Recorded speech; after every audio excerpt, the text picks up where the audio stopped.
Hola a todas, bienvenidas un martes más al podcast de Psicólogas para Psicólogas, un espacio que llevamos desarrollando durante unas semanas, un espacio dedicado específicamente para psicólogas, para que sirva como un acompañamiento a compañeras de profesión, un espacio en el que también abrazar nuestra salud mental propia como personas que suelen cuidar y que suelen encargarse del acompañamiento ajeno.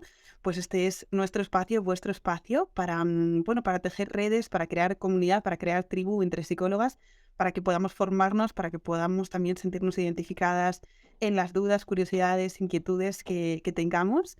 Y gracias también por todo lo que ya hemos recorrido hasta ahora dentro de este proyecto nuevo, porque nos estáis dando, bueno, pues un acogimiento muy bonito, muy acogedor, que valga la redundancia, y estamos súper agradecidas también por todo el apoyo que estáis dando a este podcast y también por todas las sugerencias que nos vais dando, que eso siempre está bien para que podamos compartir, bueno, para que podamos crear este podcast entre todas, ¿no? Hoy en concreto tengo la gran suerte de estar acompañada de Brenda, psicóloga del equipo de Somos Estupendas, a quien aprecio y admiro mucho. Hola Brenda, ¿cómo estás? Hola, buenos días. ¿Qué tal? ¿Cómo vienes? Pues como te decía, nerviosa, siempre me genera muchos nervios estos espacios, pero porque creo que es la exigencia en la que aparecen y dice, tengo ganas de explicar tantas cosas en poco tiempo, pero bueno, tengo muchas ganas de poder compartir este tema que venimos hoy a hablar. Qué bien, pues me hace mucha ilusión compartirlo contigo porque sé que además es un tema en el que vas a poder aportar seguro muchas cosas y también te quiero agradecer que estés aquí, te quiero agradecer que dediques pues un tiempo, una energía y un esfuerzo, ¿no? Que también conlleva dedicar un ratito a crear este podcast y a estar aquí. Así que mil gracias Brenda por venir a este podcast que me hace mucha ilusión. Y en concreto hoy vamos a hablar de un tema que me parece especialmente relevante y que creo que es fundamental que como psicólogas tengamos formación o al menos algo de información en todo ello, y es cómo acompañar a mujeres víctimas de violencia de género en terapia. Cómo como psicólogas podemos acompañar e intervenir en estos casos. Es un tema que, bueno, siento que puede remover mucho en todas las situaciones y que como mujeres creo que también nos puede remover incluso más, así que es delicado, pero creo que también honramos mucho a nuestra realidad hablando de ello y creando espacios para hablar de ello. Así que primero, Brenda, bueno, quiero agradecer también esto, que aún siendo difícil hablar de ello, que estés aquí y también agradecer tu labor, que sé que trabajas mucho en estos casos y me parece realmente relevante. Lo primero que quiero preguntarte un poco para empezar con este tema es en qué situaciones, ¿no?, nos podemos encontrar con víctimas de violencia de género. ¿En qué sentido? En que es muy difícil que estas mujeres en un primer momento acudan a terapia, ¿no?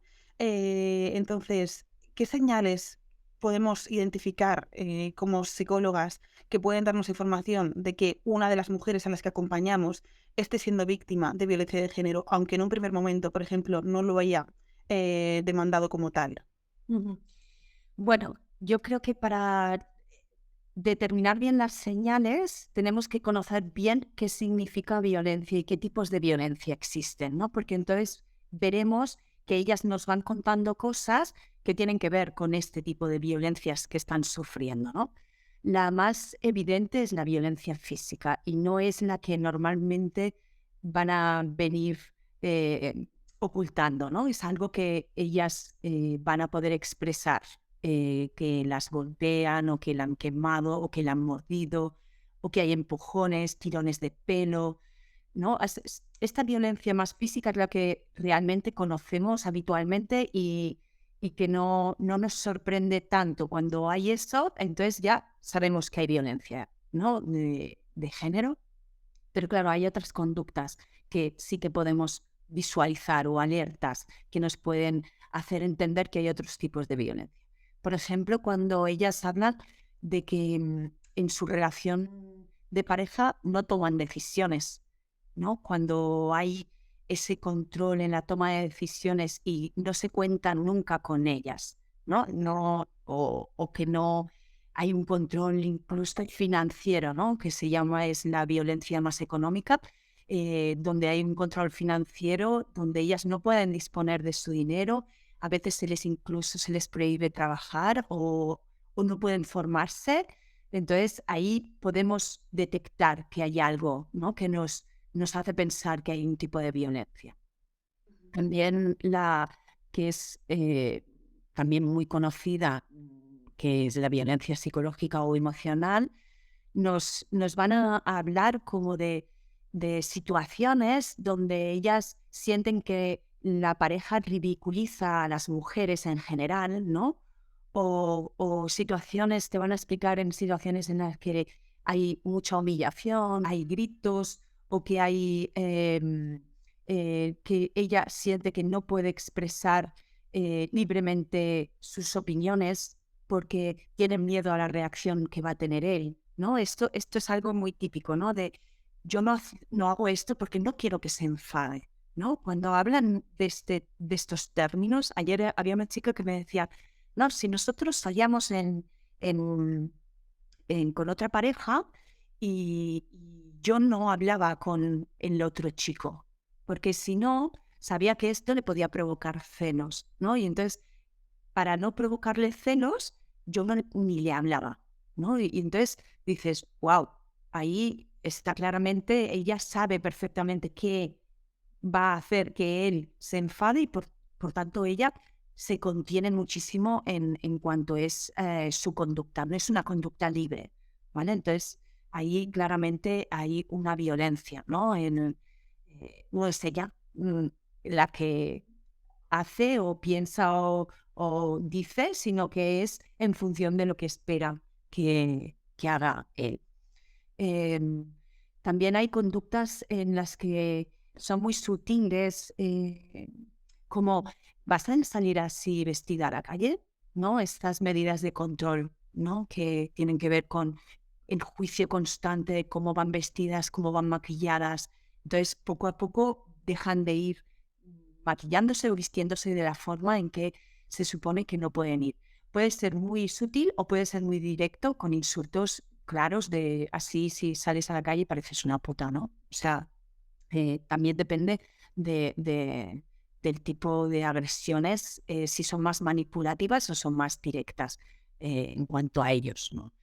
Am, Otras cosas que pueden ayudarnos a identificar que esa persona tiene violencia en casa es cuando realmente te cuenta situaciones donde ella se siente totalmente intimidada, amenazada y sometida, ¿no? Donde las secuelas más psicológicas a nivel de autoestima eh, son muy claras, ¿no? Porque a través de la crítica constante y la infravaloración de eh, ellas se creen ese relato, ¿no? Se creen que realmente no son nadie, ni son merecedoras de nada, ni incluso que nadie más las va a querer, ¿no? Entonces, ahí hay una violencia brutal. Y hay otra que habla un poco, que es la violencia sexual, que muchas de ellas mantienen relaciones sexuales con sus parejas y no porque quieran realmente, no hay un placer o no es que les apetezca en ese momento mantener esa relación sexual, simplemente la mantienen porque si no, él se va a enfadar, ¿no? Entonces ahí claramente cuando puedes abordar esa área, que es un área como muy íntima y no puedes abordarla de inicio, ¿no? Poder establecer de que el consentimiento es muy importante y que la reformulación de la ley ahora el sí es clarísimo, ¿no? Gracias a lo que pasó con la manada, ¿no? Que se pudo hablar muchísimo del consentimiento, que esa chica no consentía en ningún momento tener relaciones sexuales, ¿no? Entonces, eso es una violación. Y se producen muchas violaciones dentro de la pareja. Y parece como no me he resistido, ¿no? Como que no le he dicho que no o no he mostrado, no, pero ¿cómo te sientes cuando has mantenido esa relación sexual que no te apetecía, que solo la has tenido porque él quería, ¿no? Este asco que sienten hacia ellas mismas por no haber puesto en límite, esa es violencia sexual. Entonces, todos estos relatos, pequeños relatos que van contándote, te pueden ir como eh, haciendo entender que ahí hay violencia. Y además, ellas sí que hay una parte que son conscientes de que algo no va bien, ¿no? Y te van a hablar de que tienen una relación tóxica, ¿no? a veces dirán algo de, bueno, me controla, minimizan mucho. Bueno, pero a lo mejor soy yo que exagero, ¿no? Esta frase de soy yo quien exagero, es como, wow, ¿no? ¿Exageras? ¿Por qué? ¿Por qué estás exagerando? Si te hace videollamadas constantemente para saber dónde estás, ¿eso es exagerar? No, eso es control. ¿No? De golpe te está acompañando a terapia y te espera para que le cuentes todo lo que has estado hablando cuando teóricamente es un espacio de intimidad, ¿no? Es tu espacio psicológico, pero en cambio él te espera para que tú le cuentes de qué habéis estado hablando. Eso es puro control. Y entonces eso nos hace pensar que ahí hay una relación violenta. Claro, claro, al final, bueno, todos esos microrelatos, ¿no? Que también nos van a ir dando información, también entiendo que sea muy difícil bueno, trasladarlos, ¿no? O hacer como de ese espejo de la realidad que está ocurriendo o que está viviendo esta mujer. Y que lo que encontremos también sea, bueno, parte de culpa y parte de supervivencia en ese feedback que de nuevo nos dan de, bueno, pero yo también tengo que ver con esto, ¿no? Quizá yo le hice enfadar de esta manera y por eso hay mucha justificación, ¿no? También del comportamiento de esa otra persona, ¿no? De ese hombre, de pues quizá yo no hice lo que tenía que haber hecho o es que ya me ha pasado otras veces y debería haber aprendido de estos otros enfados o es que él viene a casa cansado o es que, bueno, pues sus padres le trataron de esta forma y entonces él no tiene otra forma de hacerlo. Entonces hay una parte importante de justificar la violencia o de justificar en los actos del maltratador. Hay una parte también de culpa, de, bueno, yo también he interiorizado esa culpa porque me han manipulado para que así la haya interiorizado, ¿no? Y también hay esa parte de supervivencia, de justificar lo que está ocurriendo, porque todas esas estrategias, ¿no? O herramientas que esta mujer está poniendo para, para salvarse, están siendo pues esta justificación, este tratar de hacer las cosas bien, este no querer enfadar, no entrar en conflicto. Entonces, todo este cuidado y falta de seguridad que existe dentro de la relación, también creo que hay que entenderlo, bueno, como una forma de supervivencia dentro de la situación que se está viviendo, ¿no? Pero a su vez, todo esto hace que sea muy difícil como psicólogas intervenir, ¿no? En esa serie de situaciones, porque si nos posicionamos en contra, ¿no? Ahora hablamos un poco de qué actitud poner como psicólogas. Si nos posicionamos un poco en contra de ese maltratador, al final la mujer también lo está viviendo como algo que puede comprometer incluso el vínculo terapéutico, ¿no? Especialmente en un primer momento. Entonces, en base a esto, Brenda, ¿cómo actuamos, ¿no? Con estas mujeres? Es decir, ¿qué actitud podemos adoptar con ellas en terapia? Yo, lo que has dicho es súper importante, el no ponerse en contra, ¿no? Y menos en un inicio, ¿no? Porque nosotros vemos señales y tienes tu hipótesis, pero tú no le puedes confrontar a una persona que es totalmente evitativa eh, de que está sufriendo esa violencia porque va a decir no, no, no, no, no, no, ¿no? Entonces, tiene que ver más con generar como un espacio donde ella pueda expresarse, sentirse totalmente escuchada. em, Hay que trabajar muy bien el vínculo, ¿no? Un vínculo donde ella se sienta que en esas paredes está protegida, hay confianza y por lo tanto es un espacio seguro donde ella puede decir, porque la poca red social que pueda tener fuera son los que muchas veces le habrán dicho, ¿y por qué no lo dejas? Y mira cómo te trata. Entonces nosotros no podemos hacer ese reflejo, ¿no? Justamente lo que tienes que hacer es mm, mantenerte como muy disponible, generar mucha empatía y respeto a lo que te cuenta, ¿no?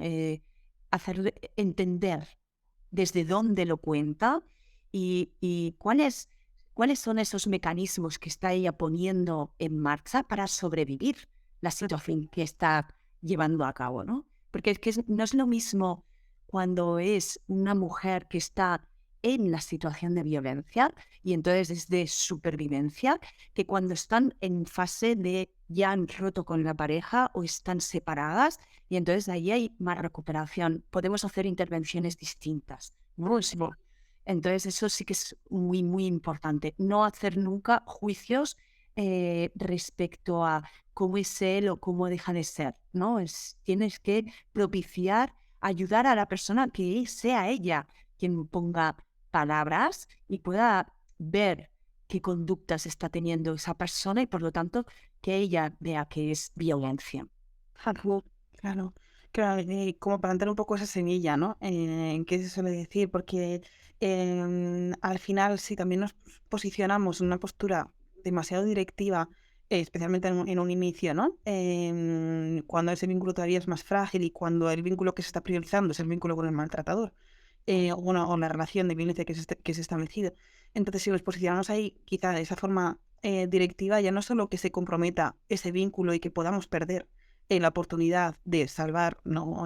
O de que se salve esa mujer, sino que además también flaco favor estamos haciendo a su autoestima y a su capacidad de autonomía, que también es una de las cosas tan importantes de trabajar dentro del proceso de terapia, ¿no? Que sea la mujer quien se sienta, bueno, que primero pueda tomar conciencia, ¿no? De la realidad que esté viviendo y con la que y con quien poder entrenar esos recursos para hacerse una persona autónoma, ¿no? Una mujer autónoma que confíe también en sus capacidades y que no tenga que ser dirigida constantemente en su vida por otras, ¿no? Entonces también creo que tenemos que tener en cuenta como psicólogas que por mucho que queramos salvar, flaco favor estamos haciendo cuando lo estamos haciendo, ¿no? Especialmente eso, en un primer momento. Exacto, es que salvar no puedes salvar a nadie. No, entender eso yo creo que es parte de la supervisión que tenemos que hacer nosotros. Ujú, Cuando se te despierta el, "Ah, tengo que salvarla". No, ujú. no eres superwoman, no vas a salvar a nadie. Cada uno decide qué quiere hacer en su vida y tú como psicóloga vas a estar ahí ofreciéndole un espacio donde ella misma decida, porque es ella la protagonista de su vida y tiene que decidir ella qué quiere, si lo quiere dejar o no lo quiere dejar, ¿no? Aunque a ti te genere mucha frustración, ¿no? Porque tampoco lo pueden hacer por ti, ¿no? Que eso es otra cosa que tenemos que vigilar, ¿no? Que lo hagan porque tú se lo has dicho. ¡Wow!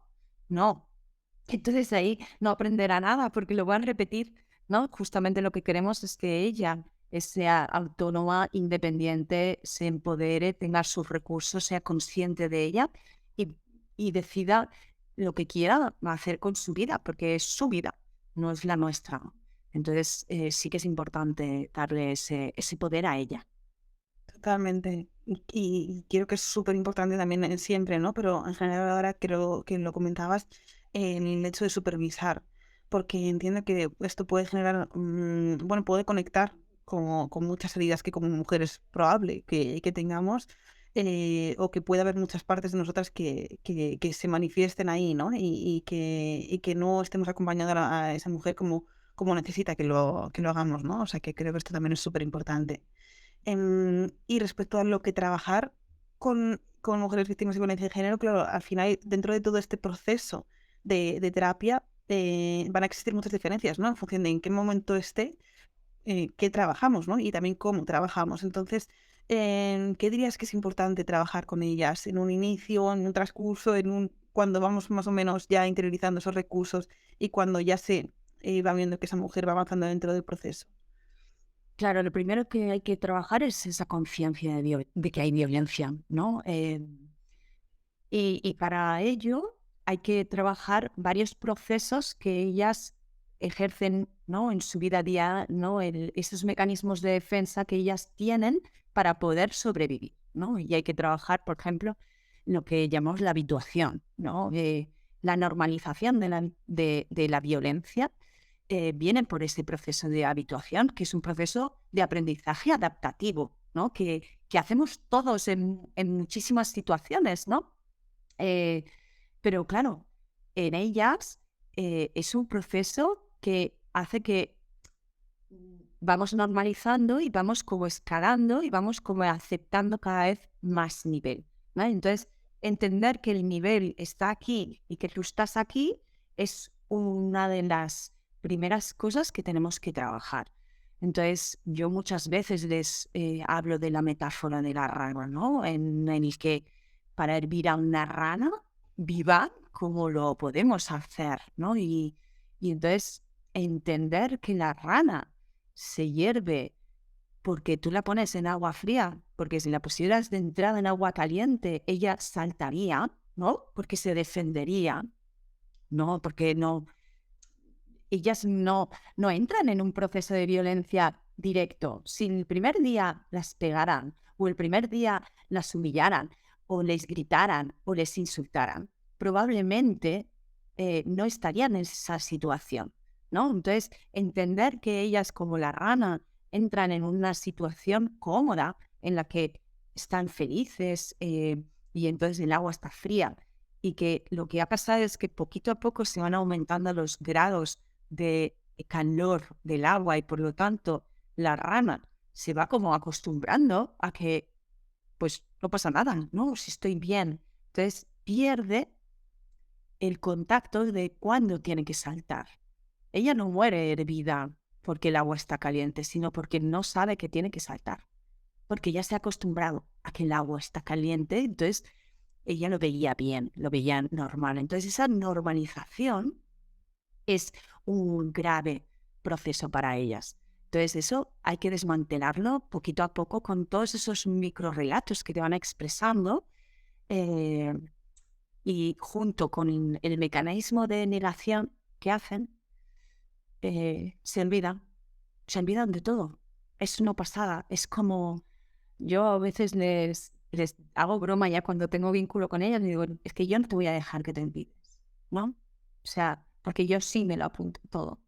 Entonces, a veces les hago hacer ejercicios, ¿no? De escribir muchas situaciones diarias que me pasan, ¿no? Aunque te parezca que es, que no, que es muy mínimo, ¿no? Y que no pasa nada, que solo te ha dicho tonta. Tú escribe, ¿cuándo te dijo tonta? ¿Y en qué situación te dijo tonta? Y vamos a analizarla, ¿no? Entonces, trabajo mucho desde de ver que no hay solo las grandes explosiones, ¿no? Que después hablaremos del ciclo de la violencia, que esas sí que normalmente suelen recordarlas, porque es bastante inevitable recordarlas, eh, porque son situaciones traumáticas en el sentido de que son muy visibles, pero no es eso lo que hay que recordar el día a día, ¿no? Lo que te va bajando esa autoestima, que te hace sentir así de pequeñita, que te sientes que no eres capaz de nada, ¿no? Entonces, es ese día a día que hay que rescatar.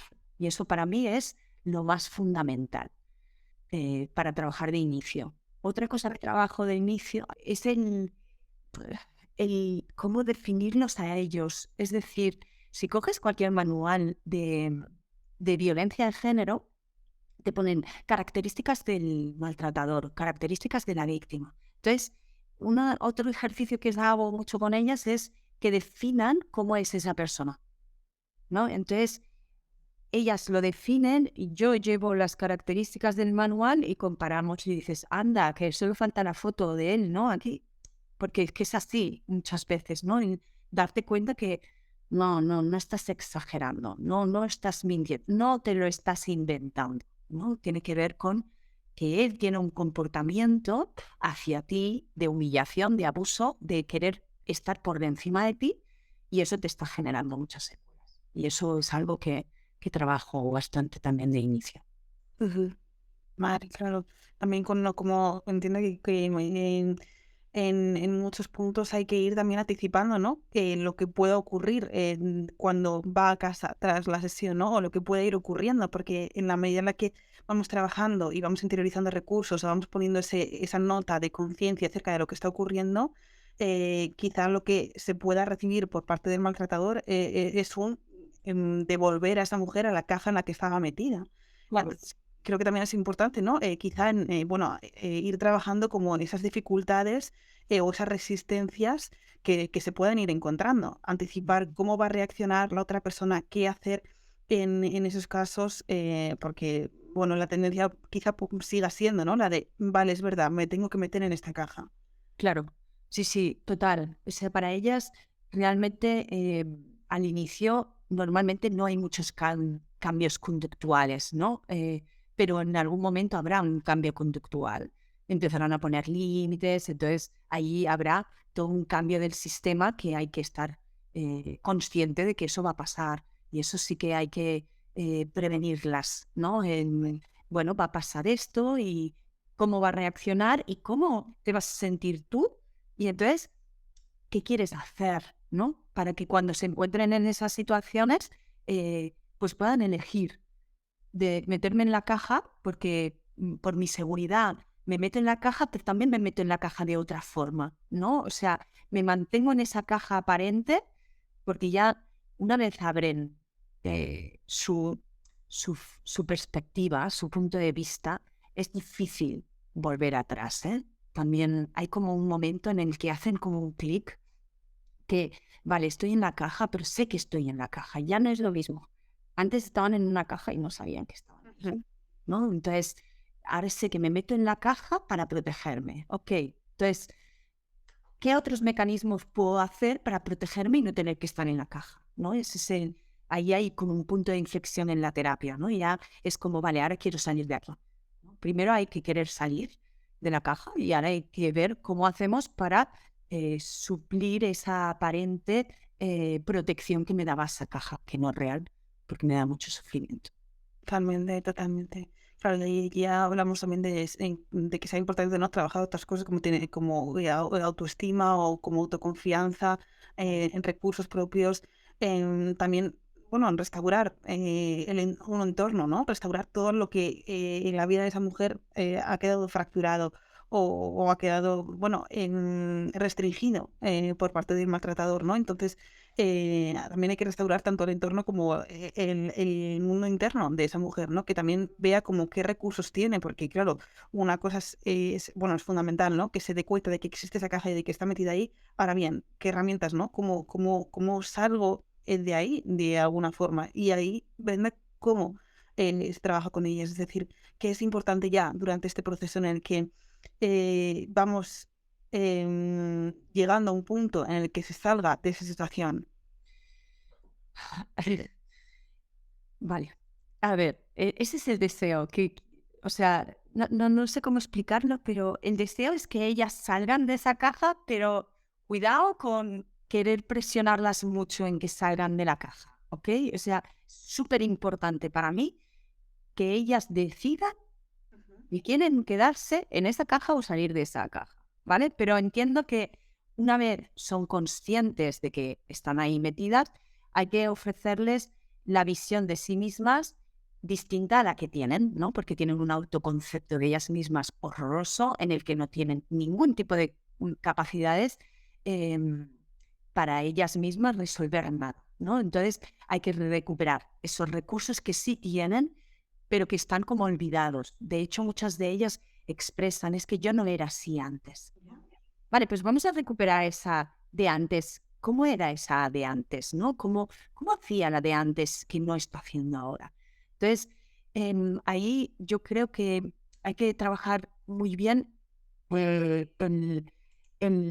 los límites que quiere, pero para ello tiene que saber qué quiere, ¿no? Ayer le decía a una mujer, me decía, es que me siento perdida.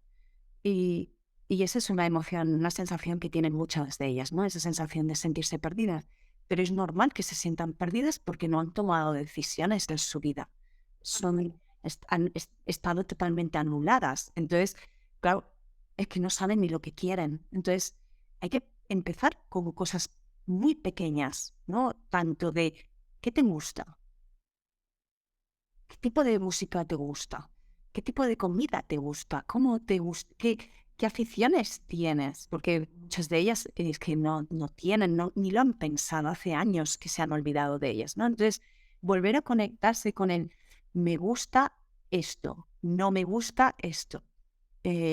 Había una mujer que me dijo, me he dado cuenta que a pesar de que él ya no está en casa, sí, seguía escuchando su música. Porque era en automático, ¿no?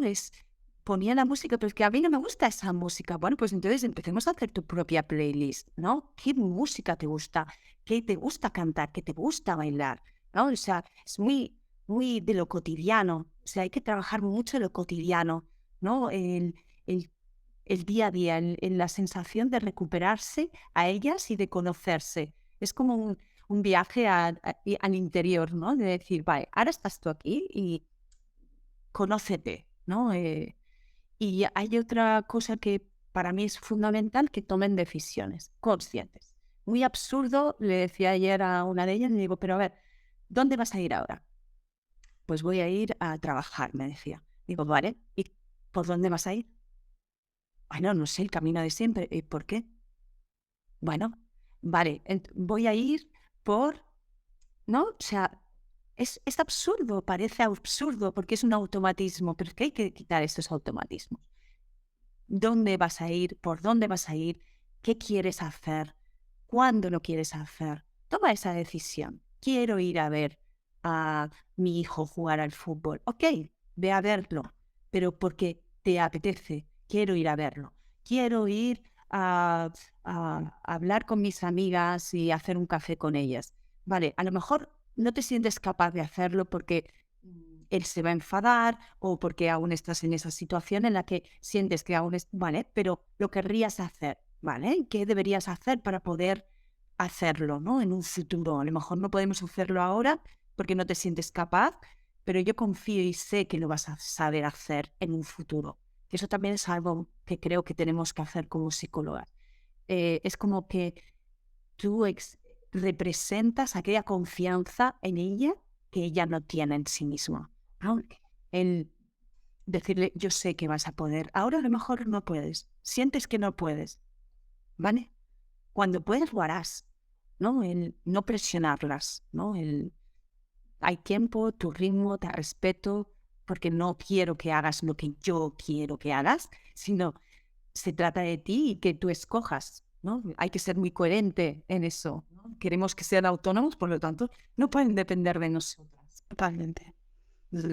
Claro, bueno, creo que es fundamental. De nuevo aquí es como ese deseo, ¿no? Por nuestra parte, que también tenemos que ir revisando poquito a poco cuando nos damos cuenta de nuestras propias prisas, que nacen un poco desde ese deseo de que salga, entre comillas, de donde está, ¿no? Pero no podemos sacarlas de donde están, sino acompañar, ¿no? Y acompañar también forma parte de respetar los tiempos y de respetar los recursos que van activándose poquito a poco, ¿no? Que se reactivan porque ya estaban, pero quizá necesiten de un tiempo y ya el hecho de que estén aquí ya dice también mucho acerca de ellas, ¿no? Y de un recurso importante que han activado como es el de pedir ayuda. Mm. Em, y claro, también nos podemos encontrar, Brenda, que dentro de todo esto hay situaciones que realmente representan un peligro inminente. Y dentro de esto, ¿cómo actuamos como psicólogas cuando nos damos cuenta de que ese peligro, que ya de por sí está, ¿no? Y que puede darse en cualquier momento, realmente. Pero cuando vemos que la situación realmente es crítica, ¿cómo actuamos? Vale. Cuando es crítica y ya hay un peligro inminente, lo que hay que facilitar es los recursos que hay a su alrededor que ella no es conocedora. Es decir, muchos no saben que hay todo un circuito preparado que las puede acoger, ¿no? Que hay casas de acogida, que hay em, psicólogos gratuitos, ¿no? En servicios de atención integral para ellas y para sus hijas o hijos, si los tienen. No saben que hay abogados, que pueden pedir un abogado de oficio, no que no lo tienen que pagar ellas, ¿no? O sea, es como abrirles las posibilidades de todos los recursos que hay y todo lo que pueden llegar a pedir o necesitar y que está a su alcance. Entonces, para mí es fácil ofrecerles los teléfonos, por ejemplo, para que se puedan informar. El 016, por ejemplo, es un teléfono que además cuando ellas llaman no se mantiene en el registro telefónico y eso es importante porque así como son controladas del teléfono, nadie va a saber que han hecho esa llamada. Em, y ahí les pueden facilitar toda la información respecto al sitio donde están, qué recursos tienen, ¿no? Em, También hago una preparación importante a la posibilidad de si quieren denunciar, qué significa denunciar y qué pasos hay, ¿no? Como, porque hay todo un proceso que van a vivir desgraciadamente, una revictimización y una violencia institucional brutal, ¿vale? Entonces, hay que estar preparado también, ¿no? Porque a veces nos empeñamos en que denuncien, denuncien, denuncien y dices, bueno, es que a lo mejor si no quiere, también tiene derecho a no querer denunciar. A lo mejor es más importante que salga de ese lugar y vaya a una casa de acogida o busque un familiar que la pueda acoger, ¿no? Pero bueno, si hacen el proceso de denuncia, entender que cuando vayan a los Mossos a hacer la denuncia, en el caso de Cataluña o en la policía, en caso estatal, ¿no?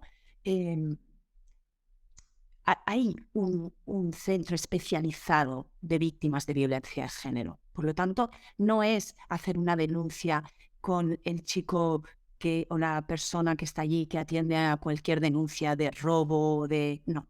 Es alguien que será especialista en por lo tanto, te vas a sentir también mejor acogida.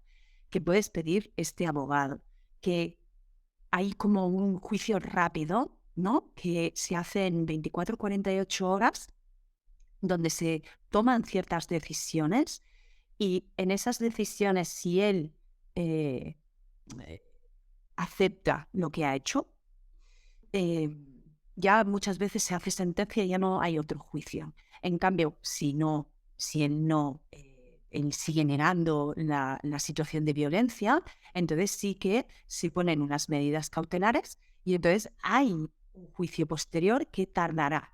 Entonces, seguramente se pide una orden de protección para que esa persona no tenga contacto con esa. Y entonces se le ofrecerá que haya psicólogos gratuitos y todo un circuito de ver los recursos que necesita esa persona. Porque como a veces son muy dependientes a nivel económico, tampoco es que no saben ni dónde ir, ¿no? Entonces, saber que existe todos esos recursos, que no te tienes que quedar en casa si no quieres, eso es muy importante, ¿no? Entonces, hay el teléfono donde se pueden informar, que es el 016. También por WhatsApp pueden hacer preguntas, que es el 600 000 016, pero solo ahí es para hacer mensajes de texto. Hay una app que se llama Alert Cops, que también sirve para enviar una alerta a la policía de tu localización para que te vengan a buscar. Si no, puedes hacer la llamada al 112, que también es otro recurso que tenemos que tener en cuenta, ¿no? Si hay una explosión de violencia y necesitamos protección, hay que llamar al 112. Y más o menos eso sería, no sé, si serían esos los recursos, ¿no? Que sea consciente de que no estás sola. Eso creo que es lo importante, que aunque ella piense que está sola, no lo está. Que hay muchísima gente dispuesta a sostener su situación y acompañarla. Ujú. Claro, y dentro de todo bueno, dentro de su sistema de relación, ¿no? Dentro de su microsistema, no hay nadie que lo acompañe dentro del macrosistema. Por desgracia, pues es también el que acaba oprimiendo y el que acaba violentando a muchas mujeres. Entonces, creo que es sumamente importante que dentro de toda esta violencia estructural que ya existe, además de la particular que ya está viviendo, que demos bueno, que visibilicemos esos recursos, creo que es, bueno, profundamente importante, ¿no? Y que como psicólogos dentro de ese proceso de terapia, dentro de ese espacio de seguridad que la terapia supone para ellas, que también hagamos ese paso de acompañar y derivar a otros recursos, creo que también es muy importante porque supone todo un mundo. Ya supone todo un mundo el pedir ayuda terapéutica y también lo supone cuando hablamos de pedir ayuda externa, ¿no? Y a nivel estructural o judicial, porque es como, bueno, ¿cómo hago esto? ¿A quién acudo? Cuando lo que se me ha hecho durante todo este tiempo es, bueno, reducir las oportunidades que yo tengo de hablar y de gritar. Entonces creo que también es muy importante, ¿no? Que facilitemos esos recursos y que hagamos como ese proceso de alguna manera de acompañamiento hacia ellos, ¿no? Exacto. em, Entre otros recursos, ¿no? Que también existen y que también, bueno, creo que supervisando se pueden ir encontrando también.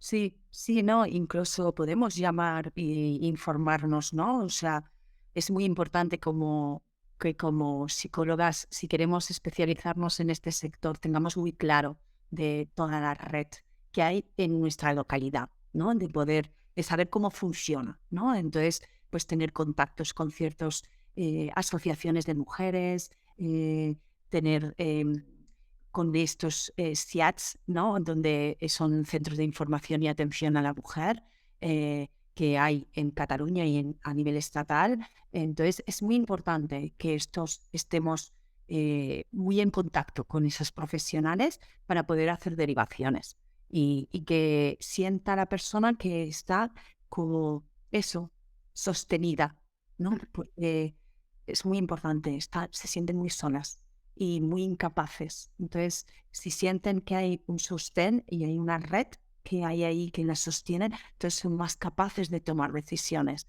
y ver qué necesitan en ese momento. Totalmente. Bueno, Brenda, creo que podríamos hablar tanto de esto y que podríamos hacer un podcast 2, 3, 4 y 5 hablando de ello. No es algo que descarte en absoluto, porque creo No. que es sumamente importante. Pero bueno, yo creo que hasta aquí siento que hemos aportado mucha información a todas las psicólogas o compañeras de profesión bueno, que nos vamos a encontrar eso, por desgracia, en muchas ocasiones a mujeres víctimas de violencia de género. Así que también gracias por haber compartido toda tu formación y experiencia a nivel profesional en todo esto, porque siento que aporta mucho. A mí, desde luego, y ya te puedo decir que me lo ha aportado. Así que mil gracias, Brenda. ¿Cómo ha sido para ti también hablar de esto como mujer que acompaña? Pues para mí es que una palabra rara, pero es un placer realmente poder hablar de cosas que realmente me han afectado mucho como persona y como profesional, ¿no? Entonces, es un placer porque realmente necesitamos de esto, necesitamos comunidad, necesitamos poder hablar y dar voz a todas nuestras dudas también, ¿no? A eso que se nos mueve a nosotras como profesionales, ¿no? Esta frustración constante que dices, es que no avanza, es que no avanza. No, no pasa nada, ¿no? Por eso para mí supervisar y tener una comunidad de compañeras donde puedas coordinarte y hablar de cómo es acompañar a estas mujeres y también de poder em, expresar qué sientes respecto al agresor, porque em, nos provoca mucha rabia y mucho dolor y entonces hay que también poderlo gestionar en nuestros espacios, ¿no? Como profesionales, de poder decir, ostras, pues este tío a mí me provoca es que, pues sí, normal, ¿no? Es normal, pero hay que empatizar, pero no simpatizar, ¿no? Hay que tener muy clara esa línea en donde somos mujeres, somos personas, pero somos profesionales y por lo tanto no podemos caer en es que vengo contigo y lo mato. No, esto no. Entonces, para mí es un honor poder hablar de esto y sentir que bueno, que aporto conocimiento y puedo contribuir a todo lo que necesiten. Y si quieren un podcast 2 de algo en concreto, pues lo informamos, que no hay problema. Encantada. Pues lo hacemos. Pues mil gracias, Brenda, de todo corazón. Desde luego que has aportado mucho y que has ayudado mucho y que también eso, honras mucho a todas las mujeres a nivel sistémico, ya a nivel social. O sea que eso, mil gracias por tu tiempo, por todo lo que has ido compartiendo. También gracias a todas las personas que nos han escuchado, que creo que también su papel es súper importante. O sea que creo que tiene mucho mérito todo esto y creo que es algo por lo que, bueno, por lo que podemos también sentirnos orgullosas como mujeres, también ir plantando esa semilla de cambio dentro de todo un sistema que nos oprime. Así que mil gracias y creo que, bueno, me siento también tremendamente orgullosa de nosotras, ¿no? Por crear también estas redes de sostén entre nosotras, tanto a nivel personal como a nivel profesional. Así que mil gracias, eso a ti, Brenda, y a todas las personas que otro martes más nos están aquí escuchando. Nos veremos dentro de 2 martes en otro podcast. Y lo dicho, gracias por todo el apoyo que hasta ahora nos estáis dando. Con cualquier sugerencia, si queréis hacer otro podcast de este u otros 4 más, los haremos. O cualquier otra situación que queréis que hablemos, pues también estaremos, por supuesto, disponibles para eso, como decía al principio, construir este espacio y proyecto entre todas. Así que lo dicho, gracias y un abrazo muy grande. Adiós. Chao.